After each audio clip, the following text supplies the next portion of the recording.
Hola amigos, ¿qué tal? Sean todos bienvenidos a esta edición de su programa Agenda Libre. Yo soy Charlie Carvajal. Agradecemos profundamente que nos permitan llegar a sus hogares por este canal 69 de Claro, Tora TV, el canal que te gusta, que cubre toda la República Dominicana y mucho más allá. Transmisión al mundo online en tiempo real a través de nuestro streaming de video por la internet en High Definition. También transmisión en redes sociales y la poderosa plataforma de YouTube Toro TV con más de 700,000 suscriptores. Este es su programa Agenda Libre. Damos la bienvenida a nuestro compañero Abinader Fortunato. Bienvenido, Abinader, ¿cómo estás? Gracias, Charlie. ¿Cómo te sientes? Buenas noches. Me siento bien, trabajando la vida aquí. Gracias a los amables televidentes por estar con nosotros a esta hora de la noche. Y tenemos muchos aquí temas interesantes hoy. Agenda Libre por el canal 69. Ya como lo ha dicho Charlie, tenemos una de las plataformas más formidables de la joven televisión dominicana y compite con los grandes en la plataforma de internet y todo Así eso. es, así es. Mira, Charlie, nada, el país muy movido con una agenda muy amplia, como decimos siempre, con temas muy importantes. Y hablando de temas, Charlie, para entrar rápidamente en desarrollo, sigue suscitando, Charlie, mucha preocupación el tema de la situación haitiana. Y si eso suscita mucha más preocupación es precisamente por dos elementos importantes. El deterioro de la seguridad, seguridad pública, de la seguridad de la población, de la seguridad de ese país como tal.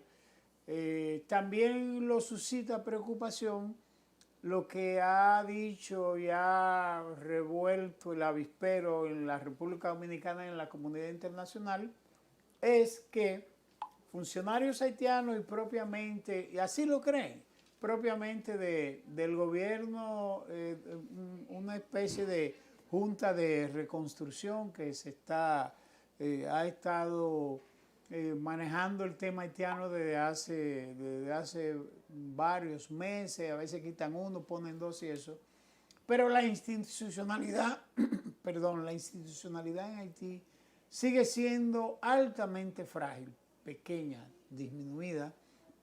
Y en estos días se destapó en escenarios internacionales el ministro de Defensa. Bueno, no es un ministro de Defensa, es el cargo, él tiene el puesto, aunque no exista ni Fuerzas Armadas constituidas por Marina de Guerra, Ejército Nacional, en el caso, hablo del caso haitiano, no exista Fuerza Aérea ni otros organismos, es decir, Haití está desarticulado en todas sus partes. Ustedes están mirando que para sostener un poquito se ha tenido que apelar primero a una intervención de Estados Unidos hace alrededor de 10 años con la MINUSTAH y eso que fueron tropas que se decidieron acantonar en la zona por parte de la comunidad internacional para también tratar de estabilizar los temas y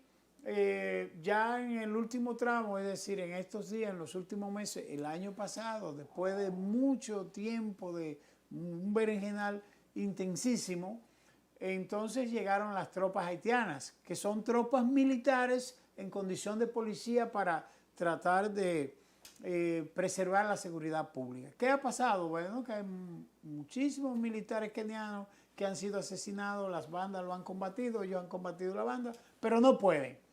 El elemento que llama la atención de la situación haitiana en la República Dominicana y que ha tocado la alarma e incluso ha provocado una declaración del presidente de la República, Luis Abinader, y de muchos sectores, es el hecho de que el ministro, entre comillas, ministro de Defensa, y vuelvo y digo, es el cargo, no es realmente que Haití tiene fuerzas armadas y nada de eso, ha dicho que desde República Dominicana se desestabiliza Haití y ha acusado a la República Dominicana de tener responsabilidad en todo lo que está pasando en Haití. Diablo, pero qué malagradecidos son. Me refiero a esa declaración del llamado ministro de Defensa de Haití, que en vez de tenderle, porque por eso es que a veces las negociaciones con Haití son tan difíciles, porque tienen 5, 6, 7, 10 agendas y usted no sabe con cuáles que se debe negociar. Hablo de la ingratitud y de ser mal agradecido, porque si hay un país que ha abogado por la estabilidad de Haití, es la República Dominicana. Si hay un país que le ha resuelto y le está resolviendo el tema de parte de miles y miles, aquí hay se habla de más de 2 millones o 3 millones, no sé cuánto, sé que son muchos y más, y muchos. Son los dominicanos, aquí hay miles y miles, cientos de miles de indocumentados haitianos, de trabajadores haitianos que se ganan la vida aquí en la República Dominicana, trabajando en construcción, trabajando en la agricultura, trabajando en el transporte público, trabajando en el comercio internacional, en todas las ramas, en todos los sectores productivos. Hay un nacional haitiano, uno documentado, 5 indocumentados, 10, pero hay cientos sin documento.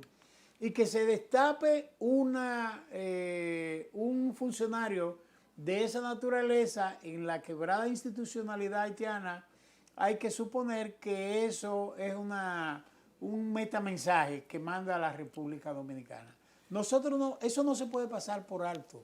Y muy buena la respuesta del presidente, porque los haitianos que deben resolver su problema interno. La República Dominicana ha sido el país más solidario del mundo con los haitianos. Y entonces la República Dominicana está de boca en boca. Yo no soy anti-haitiano, nunca lo he sido, pero las cosas hay que ponerla en su momento y en el lugar que le corresponde. Los dominicanos han hecho todo lo posible por ayudar a Haití de todas las formas. Y la primera ayuda se la dan aceptando o permitiendo la entrada de miles y miles de haitianos que están indocumentados aquí en el país, con una situación como esa, la de las bandas criminales asesinas que rayan en la barbarie en sus actos, y nosotros tenemos que tener ojo avisor como país. No es porque somos anti-haitianos, es porque, ni tampoco porque se está levantando nada, y yo siempre se lo digo a los amigos míos, yo les digo, oigan, el problema es que en Haití nadie sabe quién gobierna.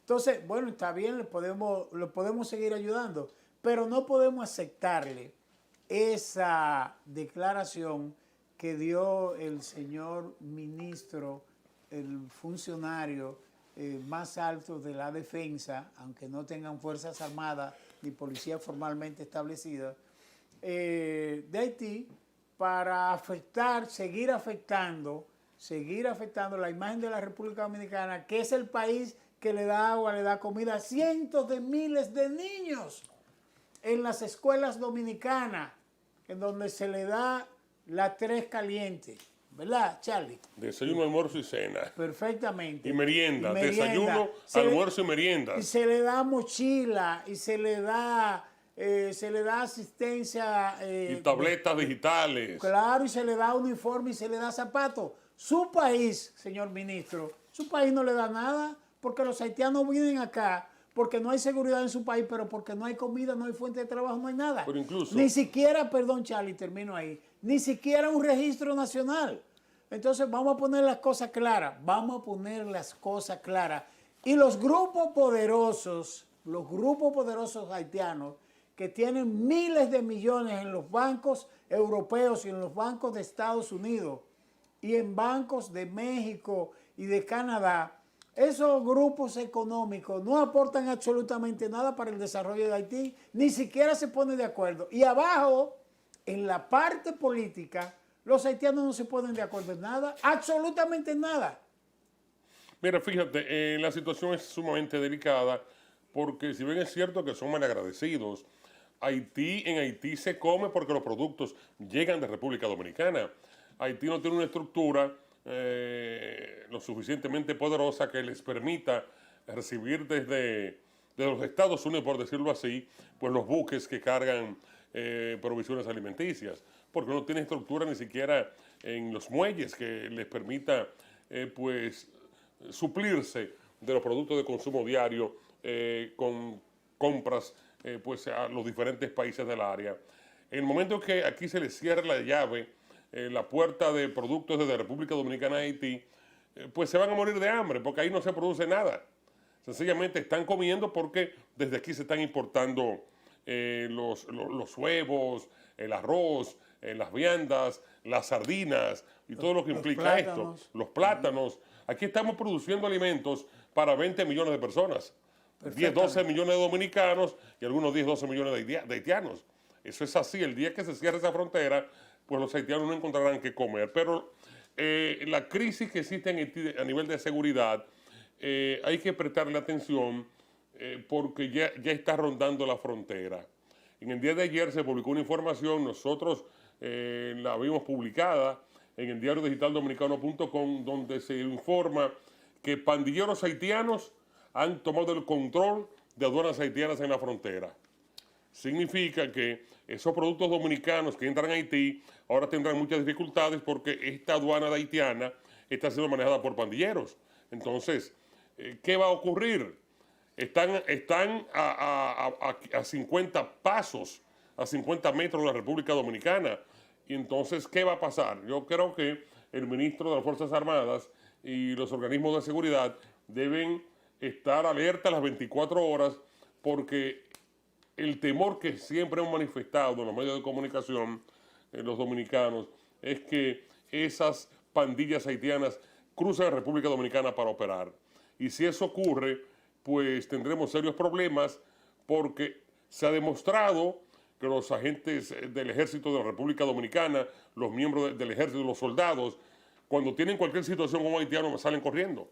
Tienen temor de enfrentarlos, no porque no tengan el valor como hombre de enfrentarlo. No temor, sino que el gobierno dominicano ha estado cuidando que se produzca una confrontación. Es lo que te digo, no es temor del hombre de enfrentarlos, sí, sino el temor a que ante cualquier incidente reciban sanciones de parte del gobierno dominicano y de parte de organismos internacionales. Entonces los soldados haitianos, dominicanos, que tienen constantemente enfrentamientos en la frontera, muchas veces son abusados, son heridos a disparos, a machetazos, porque no son capaces de enfrentar pues esas pandillas haitianas. Si están controlando las aduanas en la frontera, estas pandillas de delincuentes haitianos, estamos a un paso de que cruzan aquí a la República Dominicana.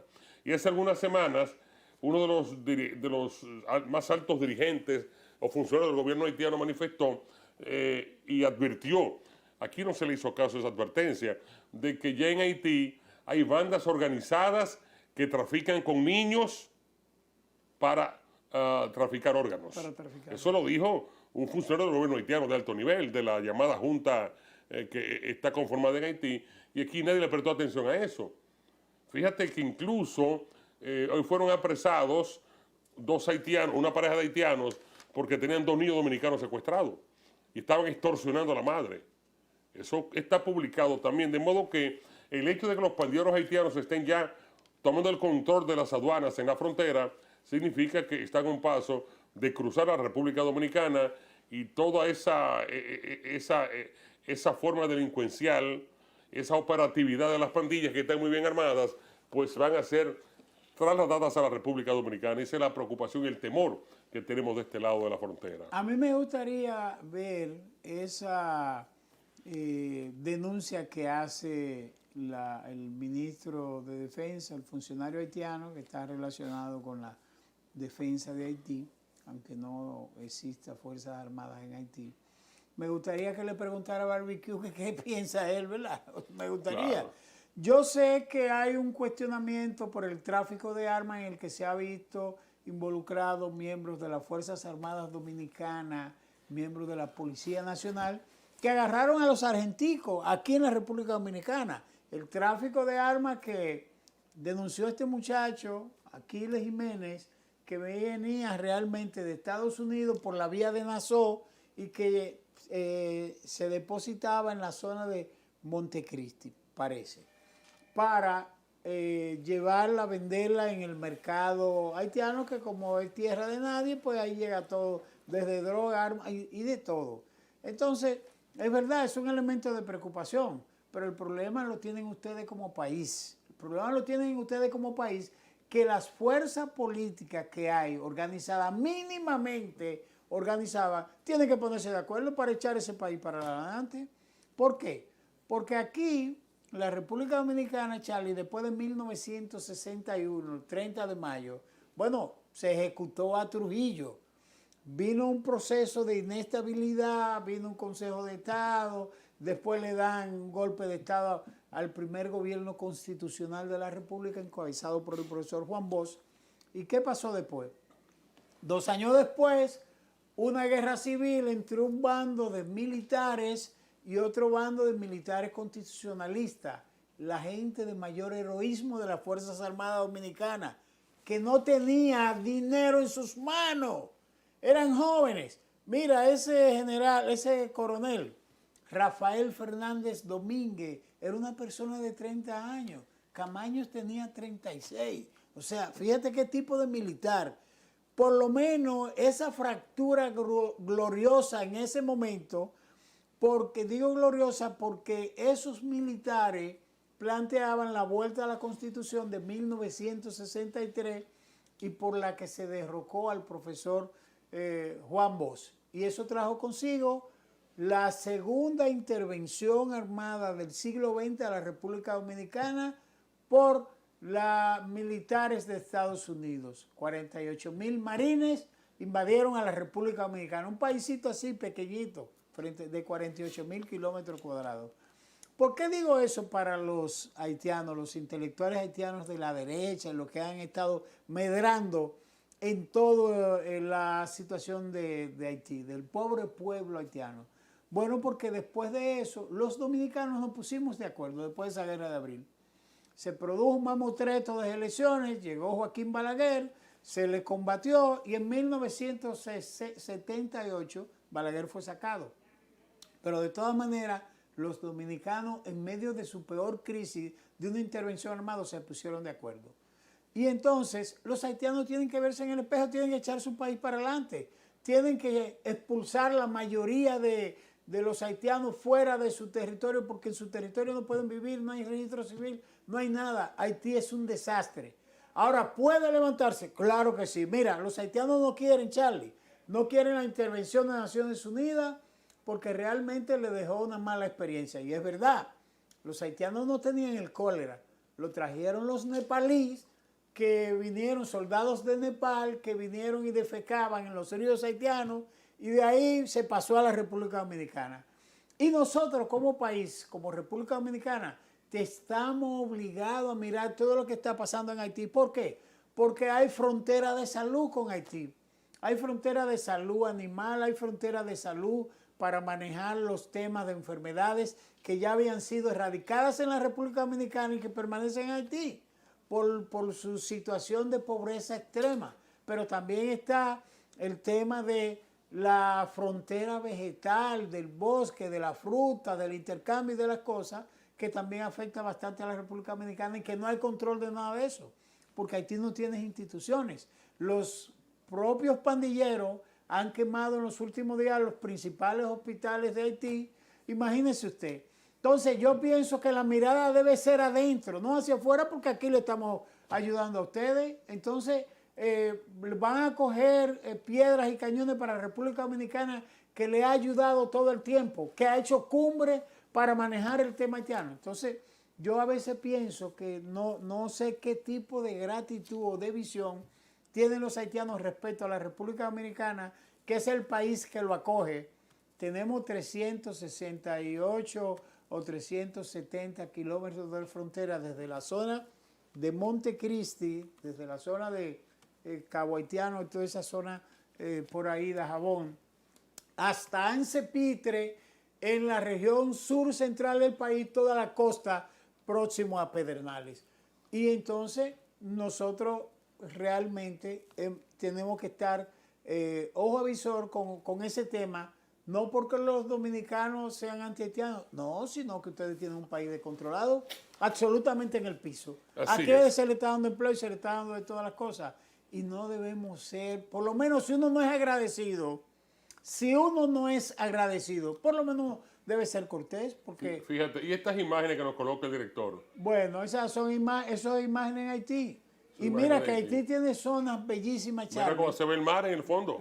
No, bellísimas, tiene zonas bellísimas, pero los haitianos no tienen autoridad, no tienen ninguna autoridad. Esa suciedad es un la han desastre. transportado a República Dominicana. Es un desastre, es un desastre, es un desastre. Y aquí hay que poner control.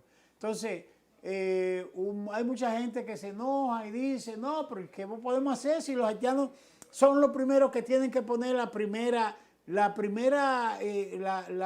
parte de su corazón para echar adelante su país? El problema es que eso no es un país, es un agrupamiento de personas, no hay instituciones. Entonces no hay forma de que eso se desarrolle. Cuidado con eso, no diga eso. ¿Por qué? Porque cuando Euclides Gutiérrez Félix decía eso, el historiador, decían que era racista, que eran haitianos. No, es que Y la realidad. lo decía hace 20 años Euclides Gutiérrez Félix. Así es. Decía, oye, ese país está colapsado.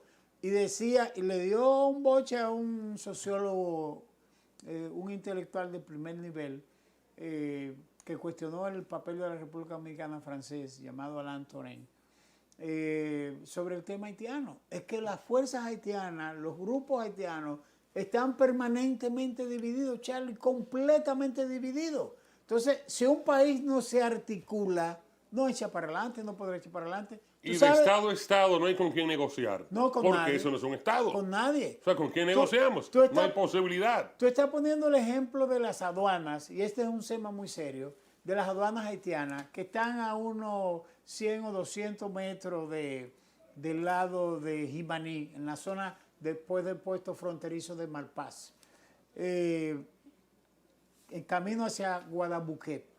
Esa zona es una zona demasiado frágil, demasiado pequeña, pero déjame decirte, esos pandilleros cogieron esa parte, ¿verdad? Así pero es. Recuérdate que Haití tiene casi un mes sin luz porque otro grupo de pandilleros se fue a las hidroeléctricas, las únicas plantas que funcionan de agua, y también provocaron graves daños.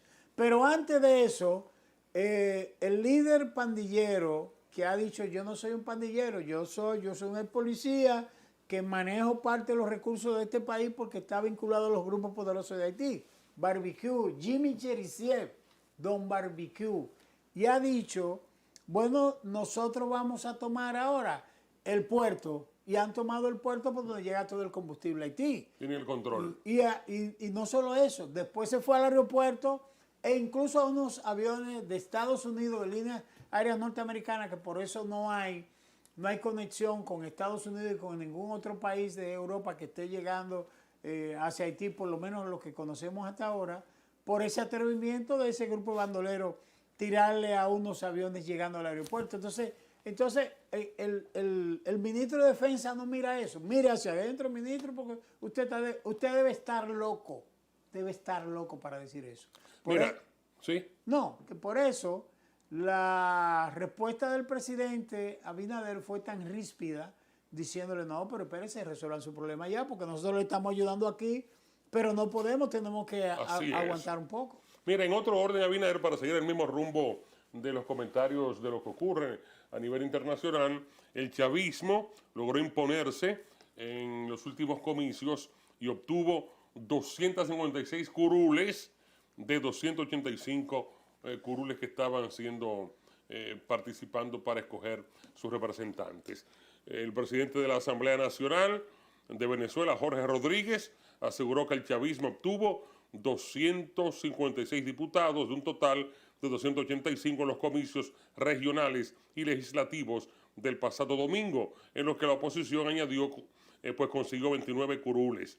El chavismo obtuvo 256 diputados de 285, es decir, el 90% de los diputados de la Asamblea Nacional son del gran polo patriótico Simón Bolívar, indicó en un programa de televisión. Asimismo, dijo que las oposiciones que se presentaron en 10 alianzas distintas obtuvieron un total de 29 diputados en total. Rodríguez leyó los nombres de los diputados electos por el antichavismo en la lista nacional, entre los que quedaron por la Alianza Democrática, en la que se agrupan partidos políticos intervenidos y minoritarios como Bernabé Gutiérrez, Timoteo Zambrano, Alfonso Campos, Luis Parra, Luis Augusto Romero, Juan Carlos Alvarado, José Brito y José Gregorio Corabueno. Esta nota es interesante porque recordamos el periplo que hizo Edmundo González Urrutia cuando supuestamente había ganado las elecciones. Estuvo aquí, envalentonado, pero al final, pues el chavismo o inmadurismo se ha quedado. Y nosotros dijimos aquí en este programa, recuerda, que no hay forma de que esos resultados pues le dieran la vuelta hacia atrás. Porque de una forma u otra, no importa lo que se diga, son resultados de elecciones. Al final la oposición siempre dice que son elecciones amañadas, que no son creíbles, pero una gran parte de los cerebros de Venezuela, de la gente que debe preocuparse por lo que ocurre en Venezuela, se han ido a diferentes países del mundo. Muchos están en los Estados Unidos, dándose la buena vida. Los que pueden salir de Venezuela han salido de Venezuela y sin embargo es muy bueno luchar por Venezuela desde Miami o desde Punta Cana. Aquí hay muchos ricos venezolanos. Mira, Charlie. Así es muy fácil luchar por la patria. Y yo te veo a ti expresando, dando la información de cómo se dio. Y yo hago también siempre mi lectura y digo, si una agencia como Associated Press de Estados Unidos, no es de Venezuela, Associated Press o CNN, a pesar de lo que dice la oposición, de lo que dice la lideresa María Corina, que ella pensó que ella era la dueña de Venezuela, y que está bien, se le reconoce su liderazgo y se le reconoce su fortaleza. Muy marchitado ese liderazgo. Pero le ha faltado inteligencia emocional y ha pensado que ella tiene tanque de guerra y que ella tiene portaaviones. Y entonces ella se ha vuelto loca, la pobre María Corina. Va a pasar su tiempo en eso. Pero mira, tú podrás cuestionar al presidente Nicolás Maduro, por lo que sea. Pero siempre dice que hay un alto grado de abstención, pero AP dice que cree que hubo un nivel de abstención del 50%, es decir, que podría alcanzar más o menos. Si AP dice que se abstuvo un 50%, es decir, votó la mitad. Aquí con menos de ahí se elige un presidente. Pero que eso es relativo. O sea, hay abstención. No son solamente los votantes de la oposición que no votaron. Perfectamente. Muchos de los que prefieren a Maduro tampoco votaron. No, perfecto. Porque los abstencionistas, ¿a cuál partido pertenecen? Es un universo de electores. Y menciono el detalle, Charlie. ¿Tú sabes por qué? Porque la oposición siempre dice que no, que votó el 5%, que el 10%. La oposición siempre va a reducir el margen. Pero los medios norteamericanos que no son maduristas, que no son chavistas, que no simpatizan con Nicolás Maduro y que no simpatizan con Diosdado Cabello ni con los candidatos del oficialismo en Venezuela, los medios extranjeros están diciendo que realmente votó menos del 50%. Y en América Latina el porcentaje... Es el común en las elecciones. Es el promedio. Es el promedio. Ese es el promedio. Ahora, está pasando, como había ocurrido antes de eso, Charlie, que se abstenían. La oposición siempre se abstuvo porque para ellos la única lógica era ganar. Por eso fueron a las elecciones del año pasado, de octubre del año pasado, de julio, 28 de julio, ¿verdad? Esa abstención a la que recurren los partidos de oposición, más que una abstención, es una forma de boicotear las elecciones. Bueno, lo hicieron, llamaron a no votar. Claro, un boicot. Pero no fueron todos. La oposición participó y participaron otros. Y mucha gente, no, que el chavismo se impuso. No, que el chavismo se impuso. El problema es que hay que seguir batallando en las elecciones con los mejores porque aquella vez, en 2015, cuando la oposición ganó las elecciones, en vez de ponerse a gobernar con el chavismo, que estaba en ese tiempo Capriles Radonsky, que estuvo a punto de ganarle las elecciones a Maduro, lo que hizo la oposición fue sacar los cuadros de Chávez de la Asamblea Nacional, pisotearlo y quemarlo, y entonces eso provocó esa rivalidad. Ese resquemor. Ese resquemor. Es como si usted cogiera aquí, en su momento, cuando Peña Gómez estaba en su máximo, que usted cogiera aquí un cuadro de un local del PRD, lo sacara y lo quemara. Eso hicieron con los cuadros de Chávez. Pero lo mismo hubiese pasado con una figura como la de Balaguer y con una figura como la máxima figura de la política dominicana, el profesor Juan Bosch. O sea, todo el mundo, todo el que fuera partidario de Juan Bosch iba a salir a la calle. Pero además, Abinader, y hay mucha gente que le incomoda este planteamiento, Nicolás Maduro ha sido producto de varias elecciones. Él no está ahí, no hace una decisión de una junta militar que decidió colocarlo.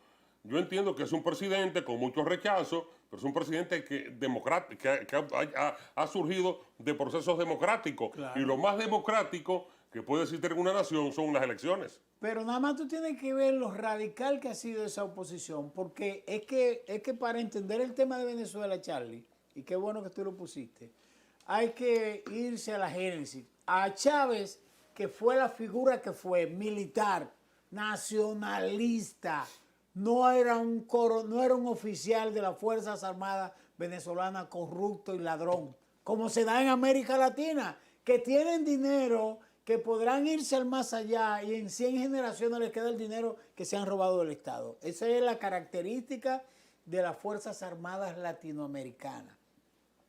Y Chávez fue derrocado. ¿Por qué? Por la cúpula empresarial en ese momento, sectores muy adversarios, muy fuertes, porque Chávez se llevó el sistema político corrompido que tenía Venezuela. Los problemas de Venezuela Carlos Andrés Pérez no llegaron con Chávez, no, y claro. que no llegaron con Chávez. Hay que recordar lo que fue el Caracazo, donde murieron miles de venezolanos en un levantamiento popular parecido al que se produjo aquí en 1984, en abril de 1984 en la República Dominicana, que los militares tuvieron que salir a la calle, que el propio Peña Gómez dijo, tuve que decir al presidente Salvador Rey Blanco que sacara a los miembros de la Fuerza Armada y que si se iba a dejar tumbar. ¿Qué ha pasado con Maduro? Que en medio de esa situación que padeció Chávez, que se enfermó, bueno, esa oposición fue criminal contra ellos. Y ellos han respondido con lo que a ellos le han hecho. Lo que pasa es que la diferencia es que Maduro es, Charlie, un presidente que no se dejó tumbar. no se dejó tumbar, eso no es. se dejó tumbar. Entonces yo creo que ojalá... Y no ha valido presión de los Estados Unidos, de 20 países de Latinoamérica. Él está ahí y va a continuar porque es producto de elecciones. Y además de eso que tú dices, tiene pueblo. Tiene pueblo. El chavismo tiene pueblo, el madurismo tiene pueblo.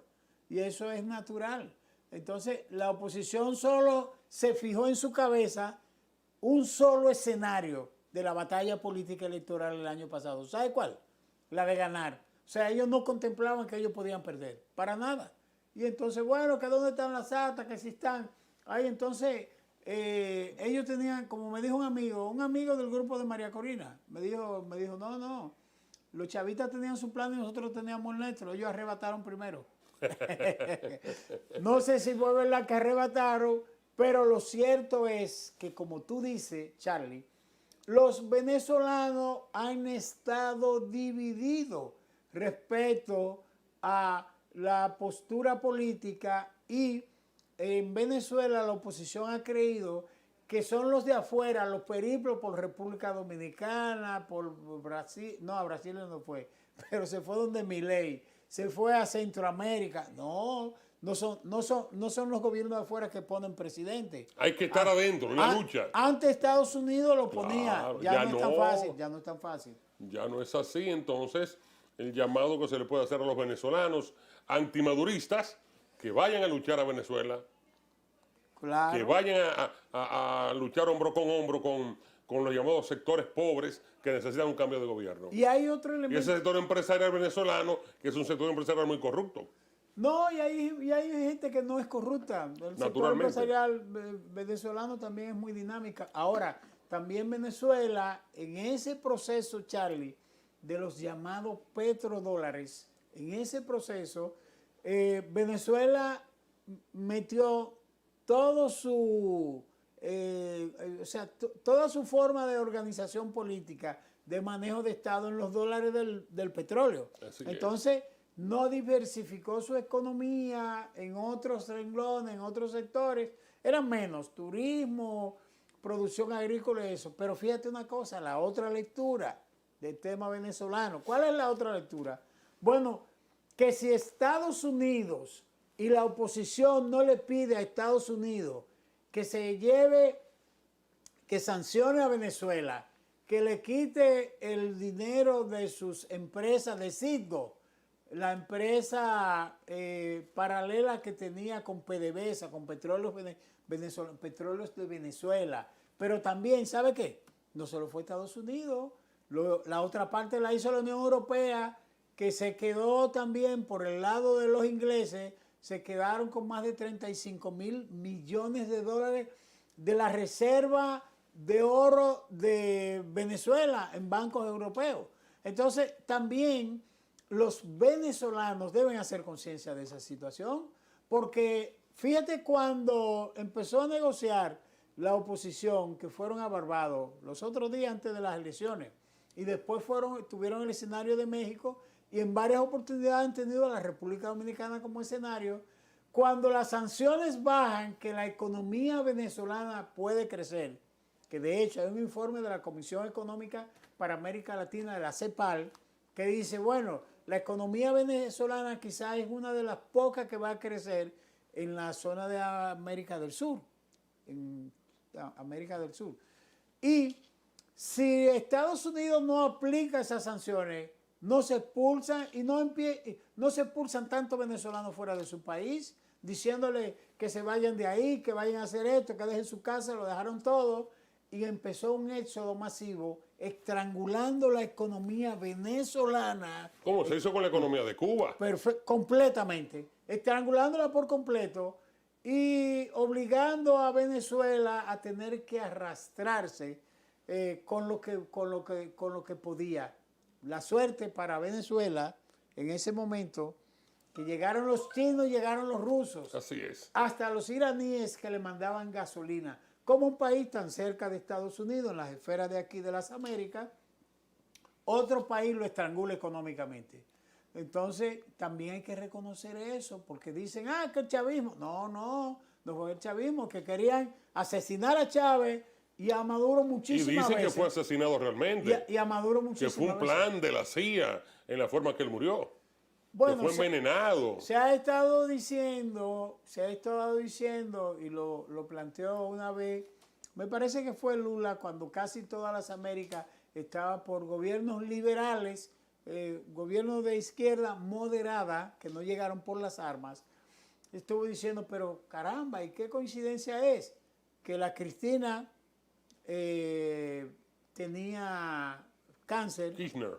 Sí, Kirchner, la esposa del presidente Kirchner, tenía cáncer. Lula tenía cáncer, Evo Morales tenía cáncer, Chávez tenía cáncer, y casi un grupo de presidentes liberales tenía cáncer, y decía que no era coincidencia. Y siempre se ha especulado de que probablemente se fuera inoculado en los alimentos. Cáncer en alimentos, en cosas, que lo envenenaron con arsénico. O sea, hay toda tesis de conspiración sobre el tema, y no tiene desperdicio pensar en ello, aunque eso no está propiamente probado. Pero lo cierto sí es que Estados Unidos y la Unión Europea exprimieron hasta el piso la economía de Venezuela, porque lo único que le interesa a Estados Unidos y a Europa son las grandes riquezas minerales y los combustibles fósiles que tiene Venezuela, que es la mayor reserva del mundo, del globo. Lo tienen los venezolanos. Así es. Abinader, vamos a un cambio comercial. Recuerden que esta es la presentación de su programa Agenda Libre. Vamos a una pausa comercial. Retornamos en breve con más contenido. Siga con nosotros.